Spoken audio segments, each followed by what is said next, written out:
Un corps sans vie retrouvé calciné dans un véhicule en feu. Isman Stambouli est avec moi en plateau ce soir pour en parler. Isman, les faits se sont produits la nuit dernière dans le 14e arrondissement de Marseille. Oui, et c'est dans le coffre d'une voiture incendiée que le corps a été retrouvé entièrement calciné. Le véhicule a été découvert aux alentours de 23h30, avenue des Arnavaux, dans le 14e arrondissement de Marseille. Alors, pour l'heure, l'identification de la victime n'est pas totalement faite, mais il pourrait s'agir, selon les informations de la Provence, d'un adolescent de 17 ans retrouvé les mains attachées. Toujours selon la Provence, il portait la trace d'au moins un impact de balle au niveau de la tête. Dans le cadre de cette affaire, un individu a été interpellé ce matin. Oui, les forces de l'ordre ont interpellé l'auteur présumé du crime quelques heures après les faits. Ce vendredi matin, l'individu avait été aperçu par un équipage de police en train de fuir en voiture les lieux du crime. Juste après le départ du feu, l'homme a été interpellé vers le quartier de Plombières, dans le 3e arrondissement, aux alentours de 2 heures du matin. Alors Isman, c'est la question qu'on se pose. Est-ce qu'il s'agit du premier narcomicide de l'année 2026? Alors, le mode opératoire, Jean, vous le disiez,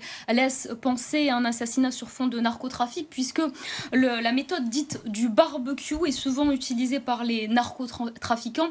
Si l'enquête vient à confirmer cette piste, il s'agirait effectivement du premier narcomicide de l'année 2026, un 1er janvier à peine.